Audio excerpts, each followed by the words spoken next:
नमस्कार दोस्तों, चलिए आपका स्वागत करते हैं अपने चैनल में जिसका नाम है स्टडी विद मयंक।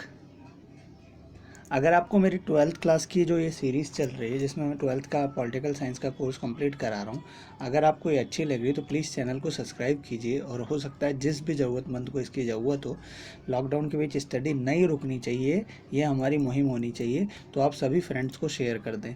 तो चलिए आ जाइए, आज हम आपको बताएंगे वर्चस्व ढांचे की ताकत का अर्थ में।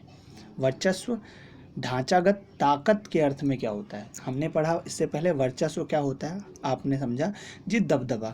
अब दबदबा कैसा होता है, तो दबदबा सैन्य शक्ति से भी हो सकता है, आर्थिक से भी हो सकता है, ठीक है। मैंने आपको सांस्कृतिक दबदबा भी बताया।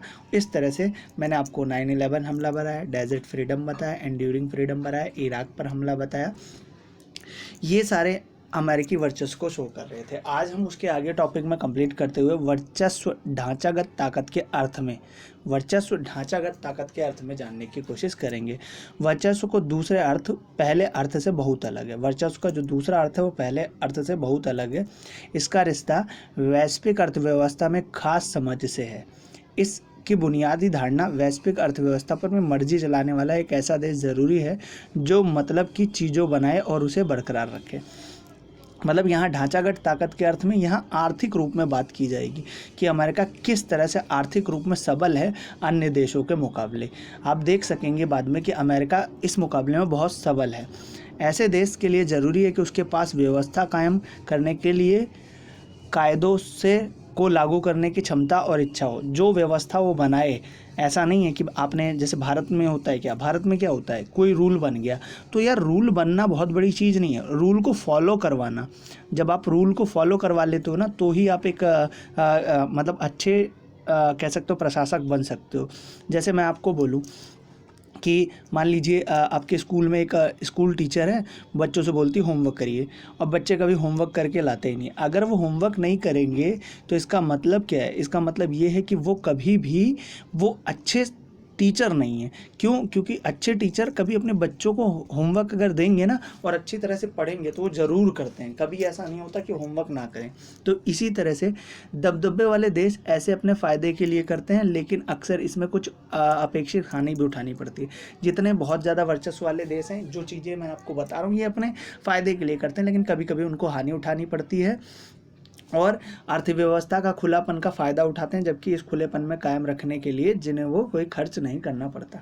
अर्थव्यवस्था का खुलेपन का वो फ़ायदा उठाते हैं बड़े देश। पहले याद रखिएगा, जैसे मान लीजिए बड़े देशों ने कुछ माल बनाया है तो ये क्या करते हैं, अपने छोटे छोटे मालों को छोटे छोटे देशों में सप्लाई करते थे। तो इनका तो फ़ायदा हुआ ना भाई, रूल तो इन्होंने बताया। तो जब आप अपने माल यहाँ बेच सकते हैं तो ये भी तो अपने माल यहाँ बेच सकते हैं, तो इनकी क्वान्टिटी आपसे अच्छी होगी कि नहीं होगी? हमेशा इनके इनके फ़ायदे ज़्यादा होंगे, आपके कम होंगे। कभी कभी इस मैटर में क्या उठाना पड़ता है, नुकसान भी उठाना पड़ता है।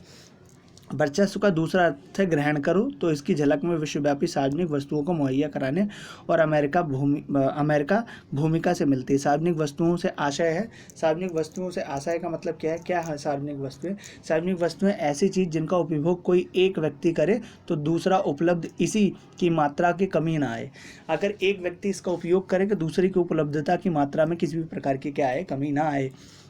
वायु और सड़क सार्वजनिक वस्तुओं के उदाहरण है। वैश्विक अर्थव्यवस्था के संदर्भ में सार्वजनिक वस्तुओं में सबसे बढ़िया उदाहरण समुद्री व्यापार मार्ग का है, sea lane of communication, SLOCS, sea lane of communication. ये सबसे अच्छा मार्ग है जिसका इस्तेमाल व्यापारिक जहाज करते हैं। खुली वैश्विक अर्थव्यवस्था और मुक्त व्यापार समुद्री मार्ग में खुलेपन के बिना संभव नहीं है। दबदबे वाले देश अपनी नौसेना की ताकत पर समुद्री व्यापार मार्गों की आवाजाही का नियम तय करते हैं। आपको याद होना चाहिए कि जैसे अगर मान लीजिए हिंद महासागर में सारा पार्ट तो भारत का नहीं है, लेकिन अगर यहाँ अगर कोई और व्यापारिक जहाज आएगा ना और भारत की इच्छा नहीं है कि मैं जाने दूँ, तो भारत क्या कर सकता है? इसे रोक सकता है और उसे कोई नहीं मना कर सकता। इसीलिए जिसका ज़्यादा दबदबा होता है समुद्री पार्ट पर, वो अपनी मनमर्जी ज़्यादा चलाता है।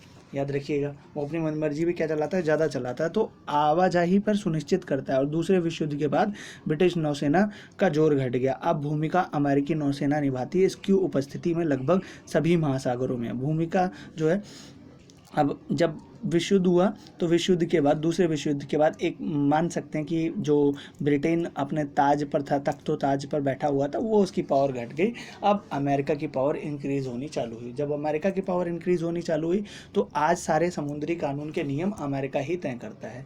जब समुद्री कानून के नियम सारे अमेरिका तय करता है, तो अमेरिका जब समुद्री कानून के नियम तय करता है तो वैश्विक सार्वजनिक वस्तु की एक और उदाहरण इंटरनेट है। इंटरनेट है। हालांकि जब आज से इंटरनेट, वर्ल्ड वाइड वेब, जगत जोड़ता जाल का आभासी संसार साकार हो गया है, दिखता है, लेकिन हमें यह नहीं भूलना चाहिए कि इंटरनेट अमेरिकी सैन्य अनुसंधान परियोजना का परिणाम है। अमेरिकी सैन्य जो संस्था थी उसी का परिणाम है इंटरनेट जो आज हम चलाते हैं। भारत में इंटरनेट की उपस्थिति 1995 में मानी जाती, परंतु किसी किसी के पास था, लेकिन इतना ज़्यादा ब्रॉडली नहीं था। आज भी इंटरनेट उपग्रहों का एक वैश्विक तंत्र पर निर्भर है। इसमें से अधिकांश उपग्रह भूमिका अमेरिका की है। इंटरनेट के उपग्रह, पता है, अब बोला जाता है कि, माना जाता है कि अमेरिका के पास जो इंटरनेट टेक्नोलॉजी है ना, इतनी अच्छी है वो इंटरनेट टेक्नोलॉजी कि वो अपने अमेरिका से बैठकर आपके घर तक देख सकता है और बता सकता है कि आप क्या कर रहे हो। समझ रहे हैं, इतनी बढ़िया टेक्नोलॉजी है। तो ये इंटरनेट है। हम जानते हैं कि अमेरिका दुनिया के हिस्से पर वैश्विक अर्थव्यवस्था के हर क्षेत्र में प्रगति के हर हल्के में मौजूद है। विश्व की अर्थव्यवस्था में अमेरिका का 28% की हिस्सेदारी है। यदि विश्व के व्यापार में यूरोपीय संघ के अंदरूनी व्यापार को भी शामिल कर लें तो विश्व का कुल व्यापार में अमेरिका 15% हिस्सेदारी है। विश्व की अर्थव्यवस्था में अमेरिका की हिस्सेदारी कितनी है? 15% है। अमेरिका की हिस्सेदारी कितनी है? 15% है पूरे विश्व के व्यापार में। अगर टोटल पूरे 203 कंट्रियां मिलकर ना, अगर आपका 85% व्यापार करती है तो उसमें से 15% अकेला कौन करता है? अमेरिका करता है। तो उसमें से कौन करता है? 15% अकेले अमेरिका करता है। तो चलिए आगे जानते। देखिए, सकल घरेलू उत्पाद 2005 का रिपोर्ट है ये। तो देख सकते हैं 2005 की रिपोर्ट में आपको क्या देखने को मिलेगा। देखिए, अमेरिका जो है वो 28% है। यहाँ हमें मानना पड़ेगा सैन्य शक्ति, आर्थिक मामले में अमेरिका से पावरफुल कोई नहीं है इस समय। देख रहे हैं इस समय 2005 की रिपोर्ट का और अभी तक। लेकिन पैंडेमिक जब आया, पैंडेमिक मतलब ये जो महामारी फैली कोरोना की, महामारी ने अमेरिका की कमर तोड़ दी और शायद अमेरिका इस बार वो न रहे जो होना चाहिए था उसे।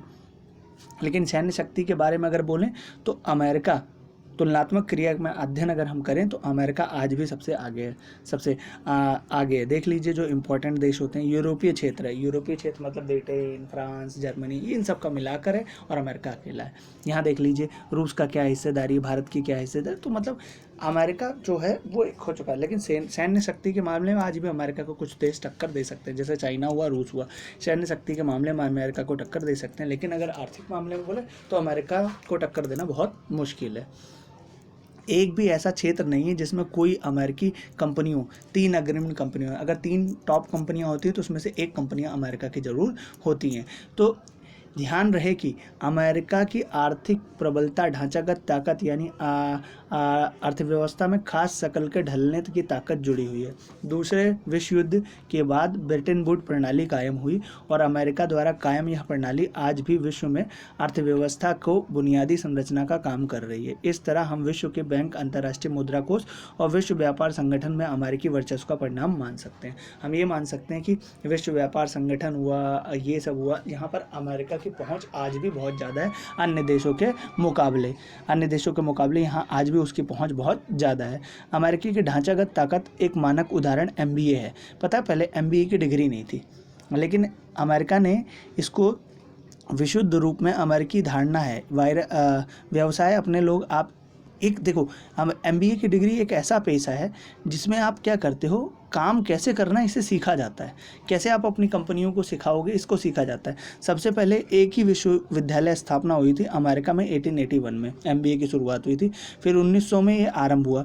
अमेरिका से बाहर MBA के पाठ्यक्रम की शुरुआत 1950 के बाद हुई। अगर अमेरिका में 1900 में हुई तो उसके बाहर 1950 में अन्य जगहों पर क्या हुई, MBA की डिग्री की शुरुआत हुई।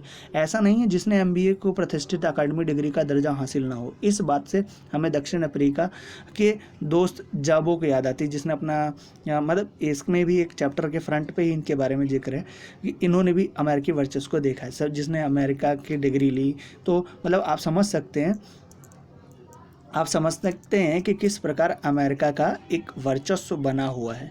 और आगे मैं बात करूंगा वर्चस्व को संस्कृति अर्थ, तो मैं ऐसे ही समझा देता हूं, उसमें ज़्यादा जाने की जरूरत नहीं है। फिर हम बात करेंगे कि भारत से अमेरिका के संबंध कैसे हैं। ठीक है, तो वर्चस्व का सांस्कृतिक अर्थ है कि देखिए आज अमेरिकी संस्कृति हर जगह छाई हुई है। कल्चर, ब्रिटेन कल्चर, जीन्स हम नहीं पहनते थे, ब्रिटेनी कल्चर ने हमें दिया, हम इंग्लिश नहीं बोलते थे, ब्रिटेनी कल्चर ने हमें दिया। तो कल्चर का भी इम्पैक्ट पड़ता है। और अमेरिका को देखकर आज ज़्यादा से ज़्यादा लोग यूएस डॉलर यूज़ करते हैं। क्यों? क्योंकि वैल्यू ज़्यादा है, आर्थिक अर्थव्यवस्था ज़्यादा है। तो अमेरिका का जुड़ाव आज आपने मैं आपको कुछ उदाहरण देता हूँ। आपने सुपरमैन देखा है? सुपरमैन अमेरिका का कैरेक्टर है, बैटमैन ये अमेरिका का, तो ये आज इम्पैक्ट डाल रहे हैं। आज इंडिया में ऐसा कोई नहीं होगा जो आपका इन्फिनिटी वॉर हो गया, आपका मतलब अवेंजर्स सीरीज़ कोई नहीं देखता, सब देखते हैं। तो ये क्या है? ये इम्पैक्ट है और ये अमेरिका की ताकत को शो करता है और उसकी प्रतिष्ठित चीज़ों को बताता है हमें। और आज अमेरिका अन्य देशों के मुकाबले एकदम पावरफुल कंट्री बन चुका है और इसे मानना पड़ेगा। लेकिन पैंडमिक के दौरान अमेरिका की कमर टूट सकती है और नई रिपोर्ट सामने आ सकती है और हमें ये भी जानने को मिलेगा कि हो सकता है अमेरिका विश्व के वो महाशक्ति ना बने जो उसे बनना चाहिए। लेकिन ऐसा मेरे हिसाब से होगा नहीं, क्योंकि अभी भी उसके पास बहुत सारी सैन्य क्षमता और टेक्नोलॉजी बाकी है। अगर आपको वीडियो अच्छी लगी तो प्लीज़ लाइक कीजिए, शेयर कीजिए और सब्सक्राइब कीजिए ताकि लॉकडाउन के वजह स्टडी रुके ना। धन्यवाद।